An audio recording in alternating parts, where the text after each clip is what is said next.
Hello and welcome to Meta Ethics. Today I watched the debate between Alex O'Connor from Cosmic Skeptic and a Catholic called Trent Horn. And this was on the YouTube channel Matt Frad. So I'll link that down in the description. It's about 2 hours and overall I enjoyed the debate quite a bit. So I would recommend watching it. But there was one part of what Trent said in his rebuttal towards Alex that I'd like to respond to. So I'll play the clip from that here. Let's talk about animal suffering. Alex said we should doubt God's existence because he doesn't see a justification for the suffering of non-human animals. But as I said before, there could be goods to justify animal pain that exists. And the existence of animals themselves, even if humans are not aware of them, may be that good. I'll give you a thought experiment. Imagine all human beings left Earth to colonize another planet. And Alex is on the last ship leaving Earth. There's only non-human animal life left on the Earth. And I said to him, Alex, here's an antimatter device that will instantly destroy the Earth. Instantly. The animals just phase out of existence. Should we do that, or should we let these animals continue existing? If you say that they should continue existing, even though there will be a lot of pain and suffering for those animals, if you think that that is worthwhile, then there can be good reasons to justify the creation of allowing animals to exist even though they may suffer. Otherwise, I think Alex would be committed to the view that if we ever left the Earth, we should just vaporize it right after we go. Finally, atheistic ethics leads to an arbitrary preference of humans, either leads to an arbitrary preference of humans over animals, or an unlivable equality that would make factory farmers worse than Hitler. Atheists just can't explain the unique moral duty we have to animals, and if that's an objective moral duty we have, i.e. it's just an objective fact we ought to care for animals, but not in the same way that is an objective fact we ought to not cause unnecessary suffering for animals, but also a fact that humans are intrinsically have more worth than animals. I believe only theism can explain the existence of those moral facts. So if you know anything about antinatalism or veganism, I'm sure you can see why I took issue to quite a lot of what Trent said there. So I've laid out his argument like this. So the first thing he says is that the goods that an animal might experience in their life can justify the pain they'll go through. Humans, if we had the choice to essentially blow up the planet, he uses the example of a hypothetical antimatter machine. Humans would choose to let the planet keep going, and that means there are good reasons for this. He doesn't say what the good reasons are.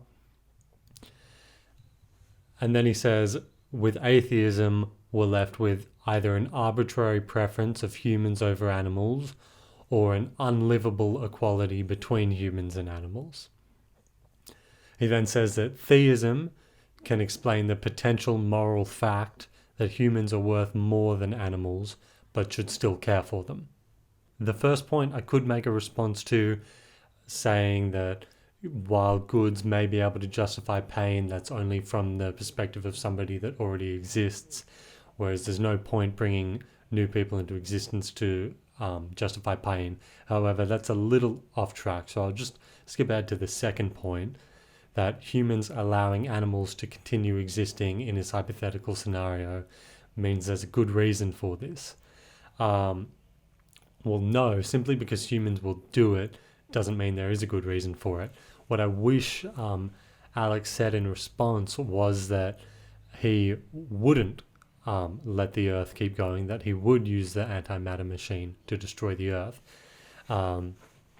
It's kind of tough for me to say Alex should think this, right? But I know he is aware of the antinatalist argument, and I think an antinatalist, or at the very least an atheist,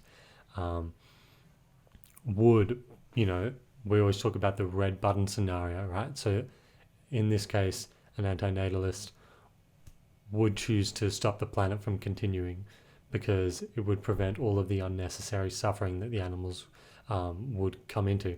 And I don't think Trent Horn even considered this as a possibility, right? Even though I think the two belief systems are compatible, Catholics tend to be quite taken aback by antinatalism.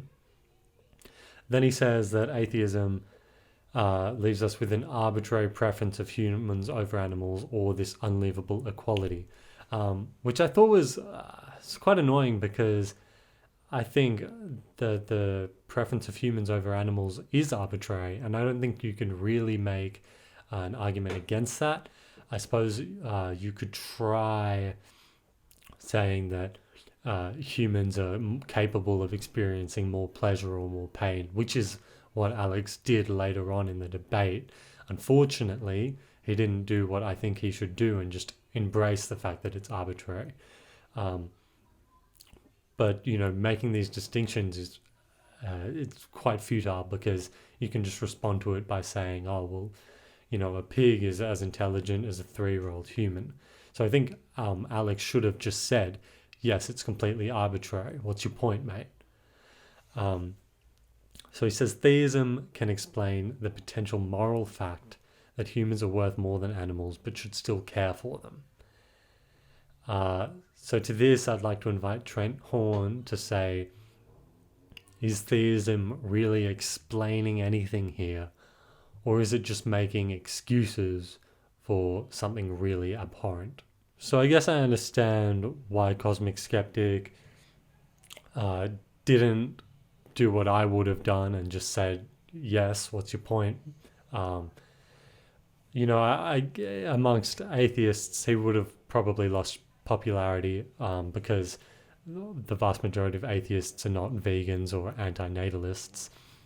But whether or not he would have lost popularity, I still think that's the best response he could have given to what Trent was saying there. Atheists are not perfect or consistent. Most of them are not vegans or antinatalists. And whether or not they would have largely agreed with that argument that Cosmic Skeptic could have made in response doesn't change that it's probably the best argument he could have given as far as I can see. I suspect Alex probably considered responding the way I would have and chosen not to for these reasons. But if in case he watches this, I'd just like to invite him to do so next time if he ever gets in that position.